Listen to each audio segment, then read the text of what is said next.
Les utilisateurs ont également souhaité un viseur de meilleure qualité.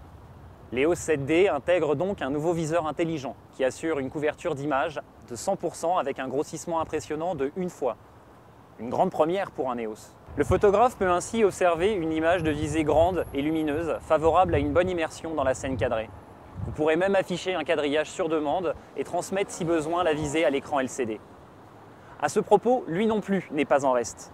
L'écran LCD Clearview 2 de 3 pouces est similaire à celui des EOS 5D Mark II. Il a une définition de 920 000 points, un angle de visualisation de 160 degrés et une nouvelle structure anti-reflet qui permet de visualiser vos clichés en toutes circonstances. Sur l'aspect extérieur de l'appareil, les photographes interrogés ont réclamé le renforcement de l'étanchéité aux intempéries. L'EOS 7D bénéficie donc de nouveaux renforts évitant l'intrusion d'humidité et de poussière. Les parties rouges correspondent à des joints physiques d'étanchéité sur toutes les parties sensibles de l'appareil. Les parties vertes correspondent à des renforts de conception d'assemblage et de chacune des pièces de ce boîtier. Mais les performances de l'EOS 7D ne s'arrêtent pas là.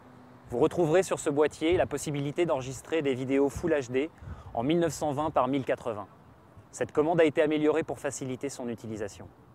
En plus de caractéristiques nouvelles comme la présence d'un onglet spécifique pour les réglages vidéo, un accès direct aux réglages par touche spécifique et un écran de contrôle rapide peuvent désormais être lancés par pression sur le déclencheur et sur la touche AF On comme auparavant. Suivant les demandes du marché, plusieurs cadences d'acquisition ont été ajoutées. L'exposition des vidéos peut être contrôlée en manuel pour une sélection libre des ouvertures et des vitesses. Il est possible de sélectionner 24, 25 et 30 ainsi que 50 images secondes en mode 720p.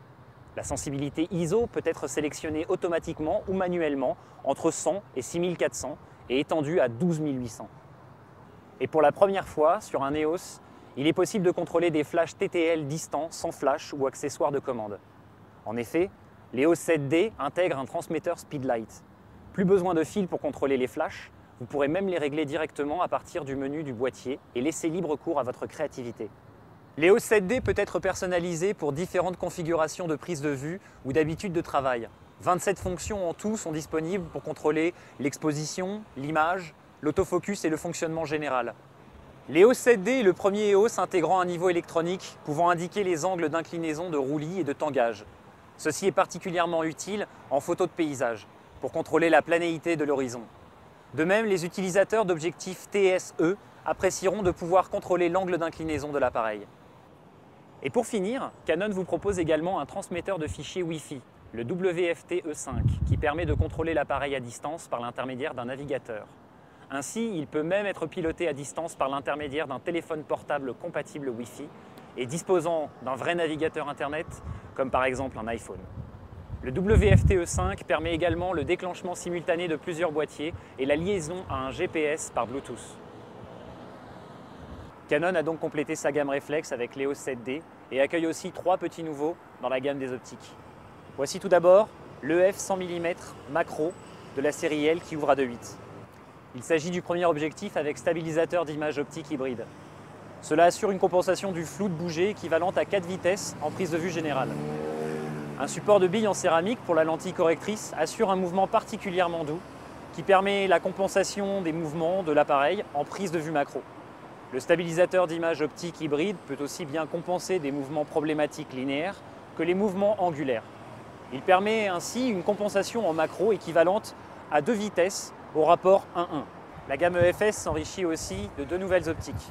Le EFS 18-135 mm à ouverture 3.5-5.6 IS et le EFS 15-85 mm à ouverture 3.5-5.6 IS USM. Le EFS 18-135 mm est un zoom standard haute performance pour tous les boîtiers EOS à monture EFS. Son zoom polyvalent, adapté à un usage générique tout thème, couvre les focales équivalentes à environ 24-136 mm en 24-36. Il intègre un stabilisateur d'image optique 4 vitesses. La distance de mise au point minimale est de 35 cm. Les lentilles asphériques et éléments en verre UD garantissent l'excellence optique. Le EFS 15-85 mm IS-USM est un zoom standard à très grand potentiel destiné à tous les boîtiers EOS à monture EFS. Son zoom 7,5 fois à vocation universelle convient à tous les grands thèmes photographiques avec plage de focale équivalente à 29-216 mm en 24-36. Il intègre un stabilisateur d'image 4 vitesses et la distance de mise au point minimale est de 45 cm. Voilà, grâce à cette session tournée bien sûr avec un 7D, vous venez de découvrir les dernières nouveautés Canon en matière de réflexe et d'optique. Il ne manque plus que vous pour exploiter toutes ces performances. Au revoir et à bientôt sur Canon Live.